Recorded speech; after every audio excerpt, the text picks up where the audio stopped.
Hi, I'm Richard Karn, and you may have seen me on TV talking about the world's #1 expandable garden hose. Well, the brand new Pocket Hose Copperhead with Pocket Pivot is here, and it's a total game changer. Old-fashioned hoses get kinks and creases at the spigot, but the Copperhead's Pocket Pivot swivels 360 degrees for full water flow and freedom to water with ease all around your home. When you're all done, this rust-proof anti-burst hose shrinks back down to pocket size for effortless handling and tidy storage. Plus, your super light and ultra-durable Pocket Hose Copperhead is backed with a 10-year warranty. What could be better than that? I'll tell you what, an exciting exclusive offer just for you. For a limited time, you can get a free Pocket Pivot and their 10-pattern sprayer with the purchase of any size Copperhead hose. Just text WATER to 64,000. That's WATER to 64,000 for your 2 free gifts with purchase. WATER to 64,000. By texting 64,000, you agree to receive recurring automated marketing messages from Pocket Hose. Message and data rates may apply. No purchase required. Terms apply. Available at pockethose.com/terms.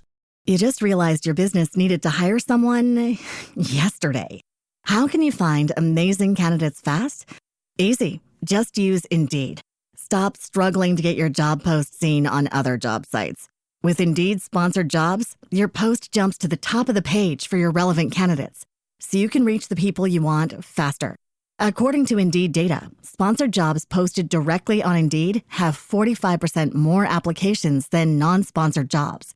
Don't wait any longer. Speed up your hiring right now with Indeed. And listeners of this show will get a $75 sponsored job credit to get your jobs more visibility at Indeed.com/kidsandfamily. Just go to Indeed.com/kidsandfamily right now and support our show by saying you heard about Indeed on this podcast. Terms and conditions apply. Hiring? Indeed is all you need.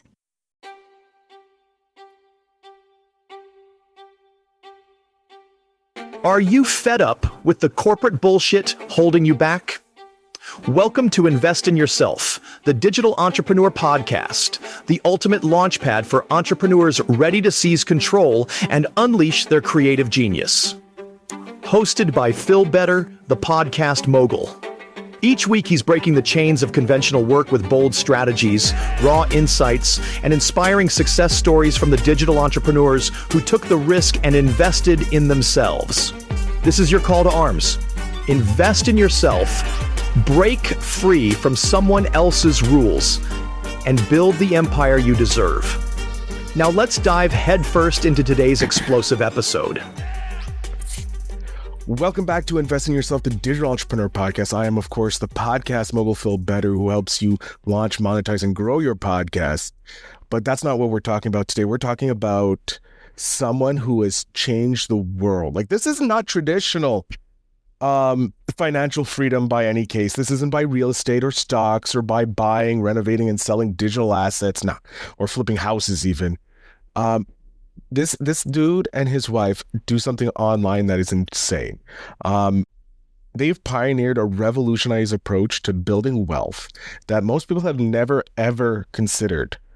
They saw an opportunity whereas others did not, turning simple websites into high cash flow assets. That's right, websites, just simple websites, right? From starting out as a zoologist with no business background to mastering the art of website investing, he's built a multi-million-dollar empire in mergers, acquisitions, and digital real estate. Now he's on a mission to teach others how to create 6- and 7-figure website portfolios, unlocking financial freedom, using a strategy that is as powerful as traditional real estate, but with even better cash flow returns. So if you're ready to get inspired and take the next leap in your entrepreneurial journey, then let's talk with this trailblazer of website innovator himself, Matt Raad. Matt, thank you so much for being here. Wow, go Phil. Thank you for that intro. I absolutely, it sounds mind-blowing. How am I going to live up to that intro here? Well, that's up to you. I've done my job now. I can sit back and ask these wonderful questions, and I have no doubt you will live up to this intro. Thank you. Because it is awesome to be here. Yeah, it's awesome to have you. When your team reached out to me and be like, hey, would you be interested in having Matt? I was like, this is what he does. Yes, I need to have him on because no one else I've interviewed has done this. I've had the real estate experts. I've had people who invested in online businesses, sales, and all this. But no one's just said, hey, I'm just going to take real estate assets in the digital world, websites, which Yep. and then Good just size. make money out of them. And so we're going to start with the bread and butter of all questions here. Why did you leave zoology, which I think sounds like a great career for the wild world of entrepreneurship? Yeah, really good question. So, well, like you said, my career, I guess, as an entrepreneur has been very different to most people. And that is, I buy and sell businesses, been doing it for over 30 years. And in more recent years, like in the last 15 years, we've been, like you said, we've been buying and selling websites. So it's a very unusual career choice, particularly that I started in zoology, as did my wife. That's where we met at university. We're both from the country. And what drove us is possibly like a lot of your listeners, Phil, is we were looking for financial independence. We wanted, and so for me, I grew up poor, so I really wanted financial independence. If we cut to the chase, I wanted to be rich. I hated being poor as a kid. And so that's what drove me. And then when I got together with Liz, she was really big on, because she came from the country, she wanted location independence, to be able to work whenever we want, wherever we want. Basically, wasn't the laptop lifestyle back then, because that didn't exist back then, but it was just the ability to live back in the country. That was literally what drove us both. So luckily, we got into our very first business. And then it was from there that all these amazing, there was, I'd say, 2 or 3 key big turning points or opportunities came up for us that we went for, and it worked. And, you know, over 30 odd years of buying and selling businesses, we've learned a lot, but those turning points were pretty amazing, which led us to where we are today. Okay, I need to know, what was some of what were some of these turning points that led you to becoming an investor in websites? The very first one was going all the way back before the internet really existed. This was in the early 90s. That was getting into our first business. It was a manufacturing business. And as an entrepreneur, a young entrepreneur, so we used friends and family in the bank to get into that. It was a small business and we built it into a big business. But it sounds unreal. And that's how we jumped out of zoology, because zoology, we realized, was never going to make us money, and you're never going to get true freedom, because you're just swapping time for money. And we hated that idea, swapping time for money. We really wanted that freedom thing. So when we got in that first business, basically, it was just such an eye-opener to discover that this world of business even existed. This was a little manufacturing business that we could have out in the country, and yet we were exporting to America and Germany, which is just mind-blowing for us. Like, we built it up to that. And not only that, it gets better. We built it. I'm making this sound easy, but I'll come to the hard bit in a minute. We built it up to the point where we only had to work 6 months a year. And that was mind-blowing too. So here's all our friends who went to uni and they got the 9-to-5 corporate jobs and all that sort of stuff, working their butts out. And they're always saying, Matt and Liz, what are you guys up to today? What are you doing? Where are you off to now? But what we were doing with that other 6 months is buying and selling other businesses. So that's where we love business so much. Basically, that was the big, I guess, turning or the realization for us that business could give us financial independence and location independence. But Phil, you know what the downside was? This is where it gets tough in bricks and mortar businesses. Ugh. It was a manufacturing business. We're exporting all around the world. Sounds fantastic. But if you're a young entrepreneur or want to be entrepreneur, this is why I'm very biased against businesses with physical inventory. So we were making spare parts for outdoor power equipment.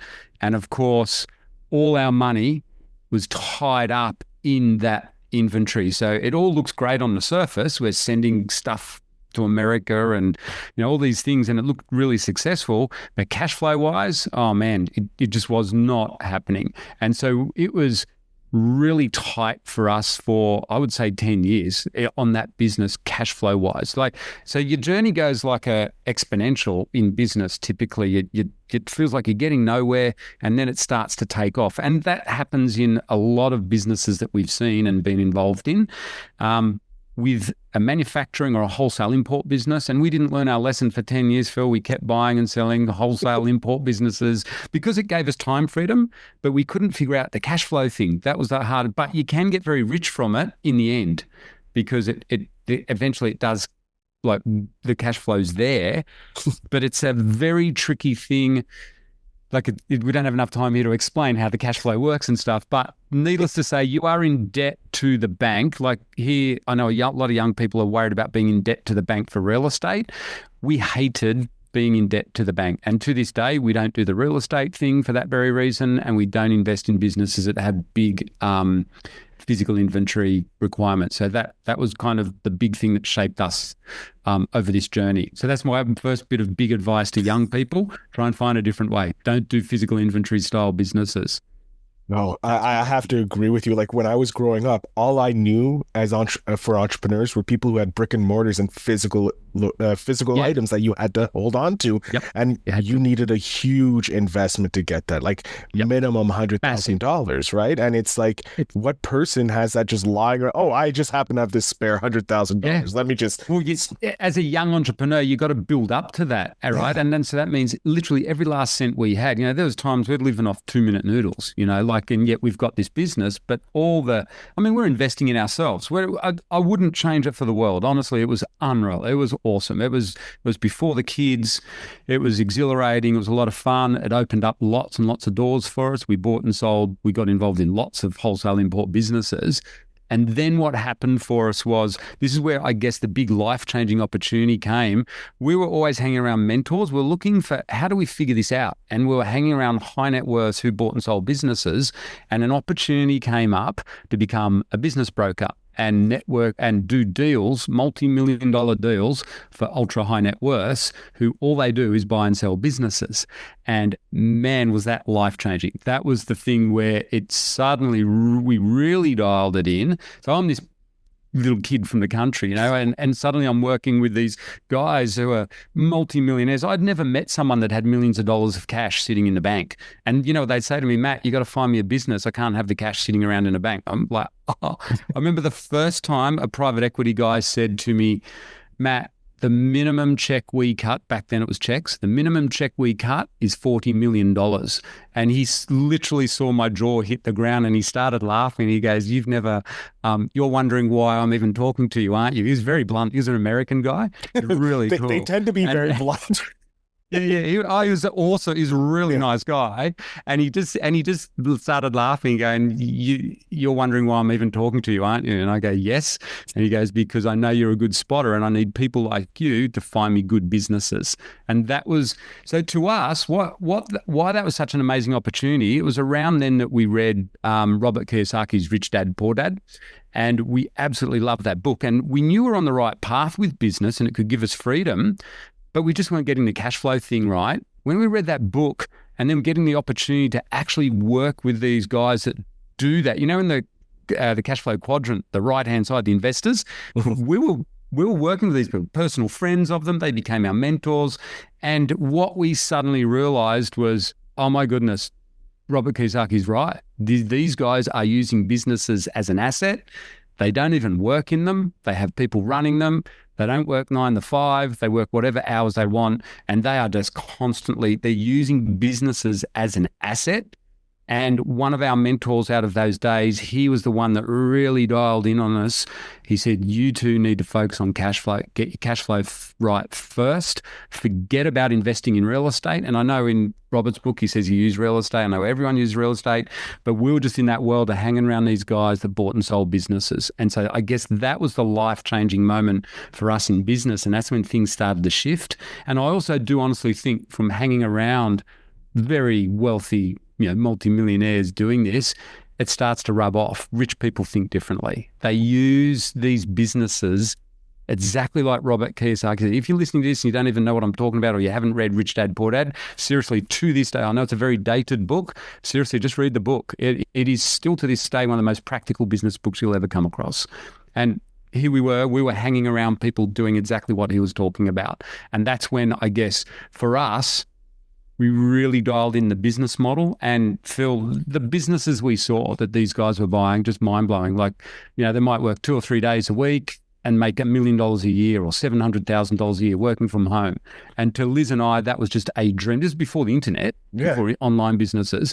And we were just like, oh man, that it's achievable. Then we knew for real. And not only did I just see these, we're looking at them intimately, like the figures. I had access to the P&Ls, the balance sheets, their bank accounts. I'm hanging out with them in industrial areas and stuff, having lunch with these guys, and they became good friends. They'd invite us onto their boats and their places because they needed people like us to help them find these grungy little businesses out in industrial suburbs, and they buy them and fix them up and they put them into their portfolio. It was super cool. So, of course, then going forward, our story is that's what we wanted to do, but we didn't have access to millions of dollars at that time. So we just figured out we'll do it online. It's heaps easier. And so when the internet started to come along, it was actually Liz, my wife, who said, Matt, I think we can do what our guys are doing. We can just do it at a much smaller level, but online we can buy up multiple businesses and they're cash flow positive from day one. And we're just like, they were like in heaven. And when that happened, and it did go very quick for us. So that's kind of the evolution of 30 years of our entrepreneurial journey in 5 minutes. I love it because it gives us so much to touch on. Obviously you figured out the cash flow situation. Your early mentor. Yep. That is, if you're listening to this and you want to get ahead quick with business, cash flow is king. Telling you, go for the high cash flow margin businesses, because having debt will hold you back. It's like an anchor around your neck. And I see it even with our clients who are investing heavily in real estate and stuff. Being in debt to the bank sucks. It's energetically, it holds you back in a big way, especially in business when you want to go for it. I'm curious. I want to jump into the websites because I'm curious about that. Yep. When Liz saw the opportunity that you could buy online businesses and flip them around and put them into your portfolio, what was your initial thought process around? Because let's be honest, it does sound far-fetched. Yes. And so Phil, I just go, my gut feel was, and I can remember it was fear. It was like, honestly, it was fear. It's like, but you know what it was? It's not over that the business model could work, because I could see immediately that it could. You know what the actual fear was? I failed school, especially English, and I had no technical skills online, nor did Liz at that time. And so both of us, our biggest fear was the actual technical side, because to put it in context, this was in the early 2000s that we started. Remember, like you're too young. No. Trust. I'm an elder millennial, nearly Gen X. Okay. Well, so I remember the internet when the dial-up sounds. I can still hear them on my dreams. That's where we started, right? And I remember friends who are internet geeks showing us, oh, look at this picture, and it would download, pixel at a time on a dot matrix printer. So we were, I think even then we were intrigued by the internet, and the thing that we realized was the internet transcends all borders. So it means as a business person, we were kind of thinking, well, can we use this to get overseas somehow? And then in the kind of mid-2000s, Liz was starting it, and so was I, and we could see these online businesses making money like 24/7 all around the world, because suddenly you got the internet. And one of our mentors said to us, with the internet, you can niche down into the most bizarre, obscure niche now. This was mind-blowing back then. And you will get at least 50 people turning up to your site to follow you. It could be super obscure. Like it could be, studying something zoological and that it's rare and wonderful. Well, there's probably 10 other people on the planet right now interested in that. And that got us thinking, okay, this is a big opportunity here. But it was the fear. It was in the early 2000s. You had to hand code websites. Both of us, probably like a lot of our listeners. I mean, you millennials are okay with the tech stuff, but we were not. And so our very first website, I couldn't do it. I absolutely hated computers. And it's funny now, that's how I make my money. It's kind of bizarre. But Liz, she was the one that she just really wanted to do it. So she learned how to hand code in old-fashioned HTML. And she actually and in later years, she used Dreamweaver. So anyone who's a bit older will remember that was hardcore stuff. But we put it off. The fear was so strong, we literally had figured out the business model, but we put it off for 2 years. And that's probably our biggest regret in life, waiting those 2 years. And that's one of the reasons why to this day, we're so passionate about teaching beginners, particularly technophobes, like older people like us, going, dudes, you can do this. If Matt can now build a website from scratch, you can. And that was the thing. And yeah, that was our biggest fear. So your biggest fear for you was like, okay, we have no idea how to do this tech stuff. Yeah, the tech stuff. But you knew it was going to work. Oh yeah, we knew we had no doubts about that because we'd experienced buying and selling businesses, but also, selling products all around the world. And we always, back then, you got to remember, our mindset was, how do we get into America? How do we get into America or Europe or whatever? And we're in Australia, which is the other side of the planet. All of a sudden we could tell, okay, if we just sell electrons, then we're into America in the next 5 minutes. It's just an internet connection. That's it. And literally, Phil, the first website we bought, we made money the next day when we fell asleep at night.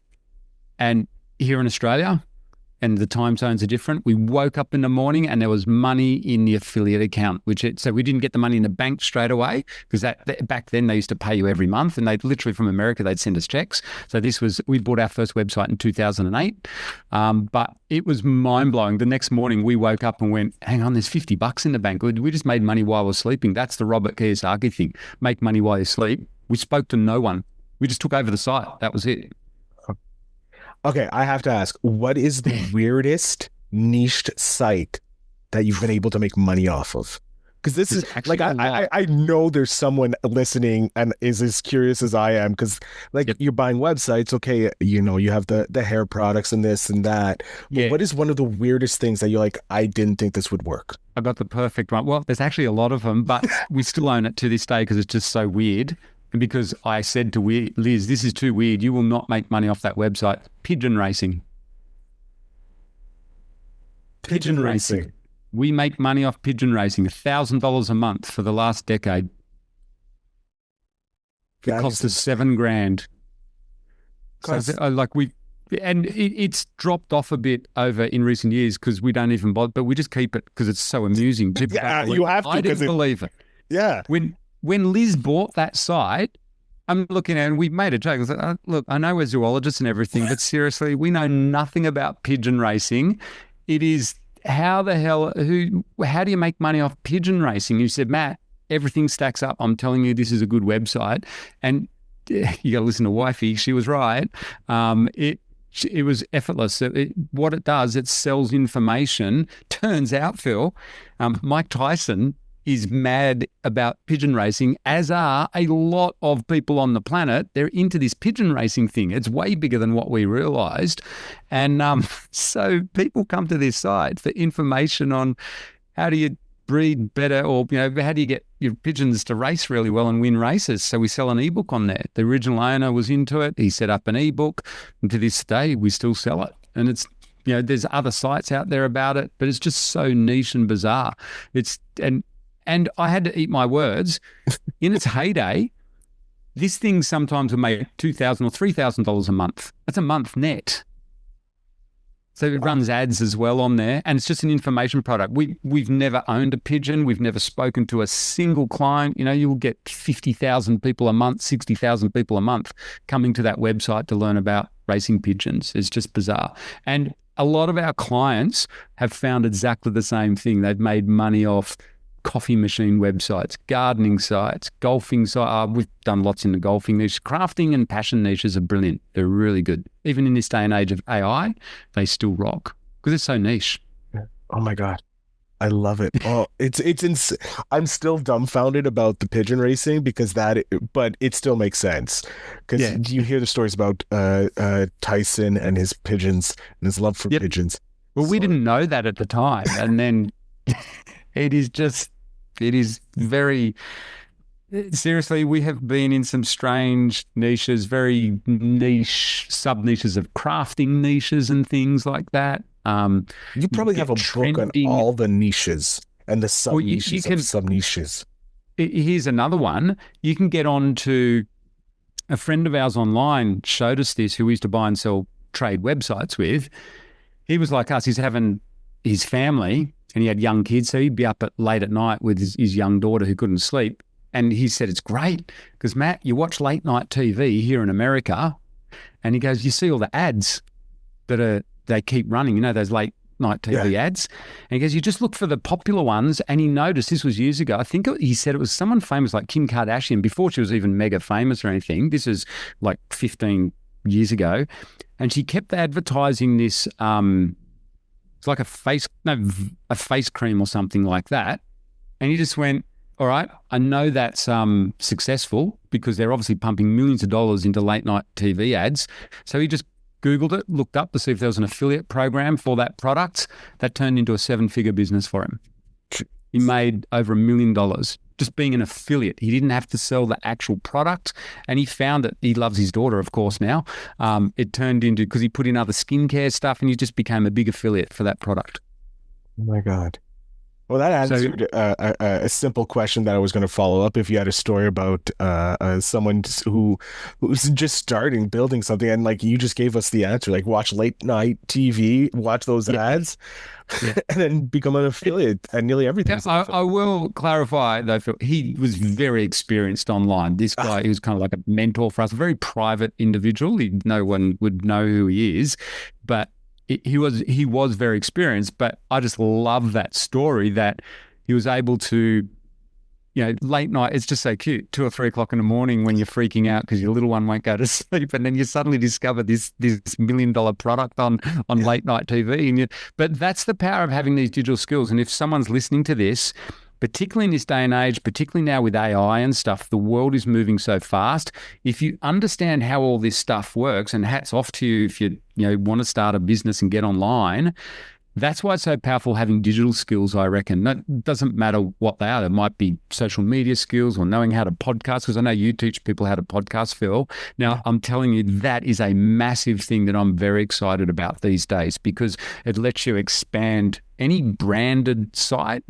In this day and age of AI, I think branded sites are a lot more powerful than people realize. They're the sorts of assets that we're kind of interested in buying, or you should be looking at building them yourself. And obviously podcasts and social media can just accelerate that growth once you dial in with that. So the bottom line here is digital skills can take you anywhere. You just need to understand how all this kind of works, how do you make money out of it, and then go for your life. It's way better than bricks and mortar land. There's so much opportunity once you know what you're doing. Okay, I want to know, apart from being around like amazing mentors and being able to leapfrog by being around these mentors who are doing the Robert Kiyosaki's in essence, what else do you do to invest in yourself? You and Liz, what do you guys do to invest in yourself to become the better version of yourselves?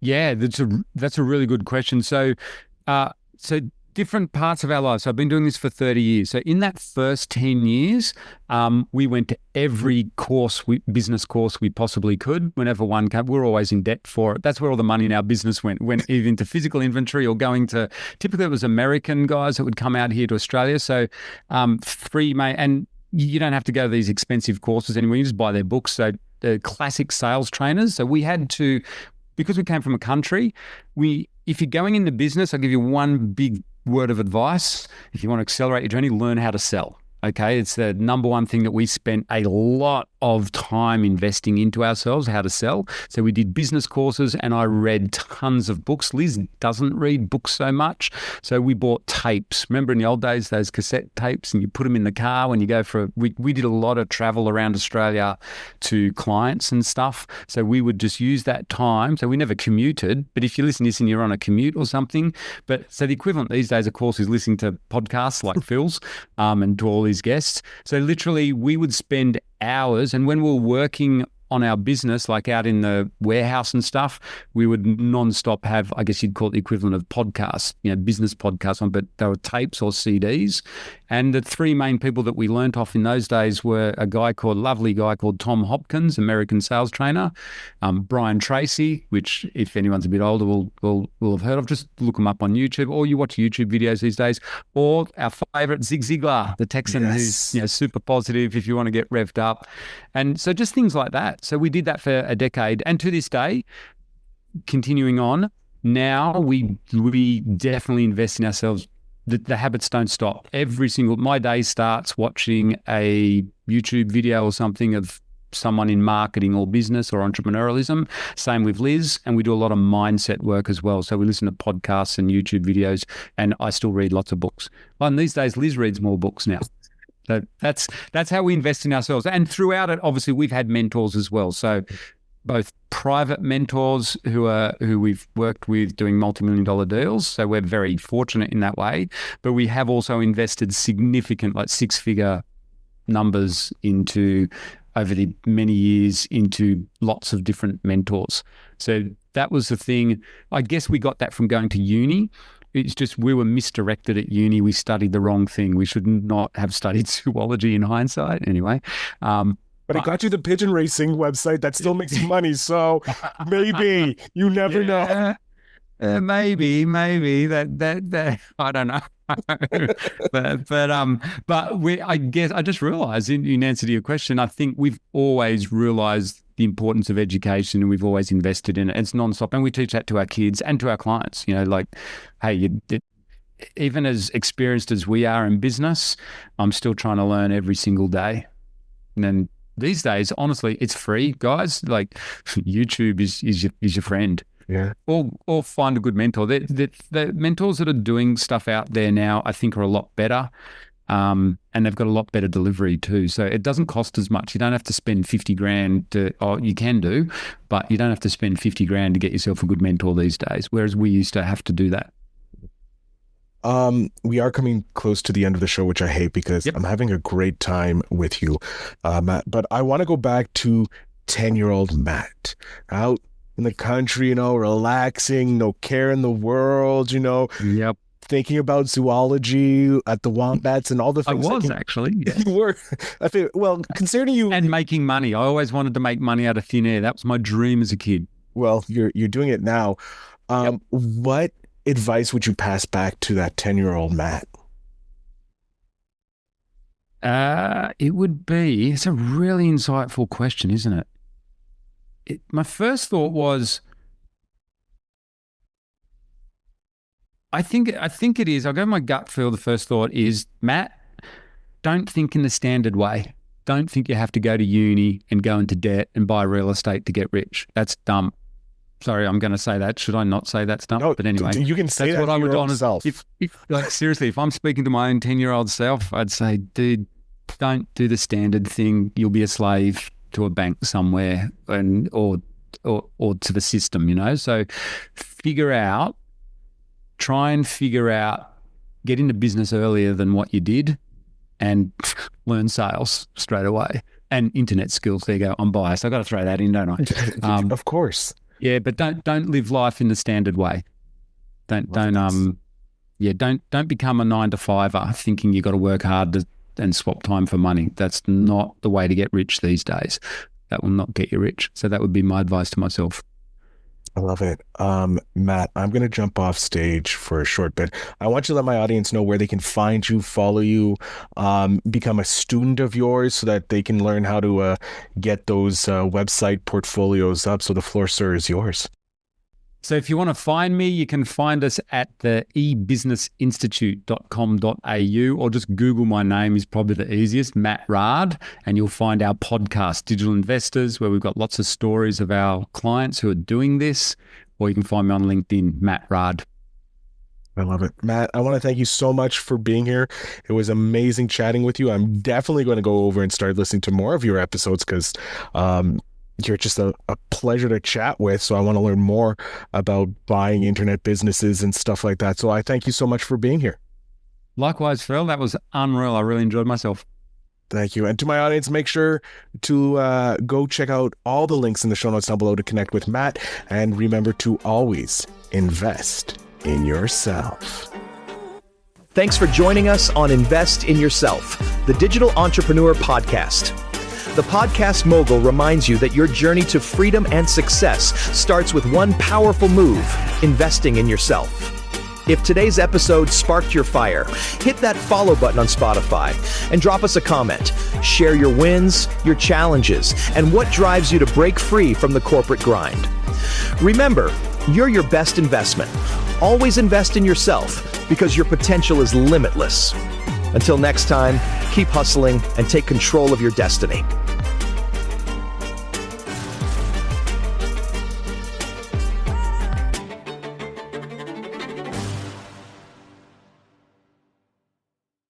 You just realized your business needed to hire someone yesterday. How can you find amazing candidates fast? Easy. Just use Indeed. Stop struggling to get your job post seen on other job sites. With Indeed sponsored jobs, your post jumps to the top of the page for your relevant candidates, so you can reach the people you want faster.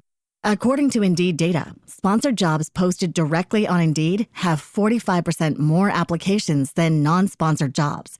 Don't wait any longer. Speed up your hiring right now with Indeed. And listeners of this show will get a $75 sponsored job credit to get your jobs more visibility at Indeed.com/kidsandfamily. Just go to Indeed.com/kidsandfamily right now and support our show by saying you heard about Indeed on this podcast. Terms and conditions apply. Hiring? Indeed is all you need.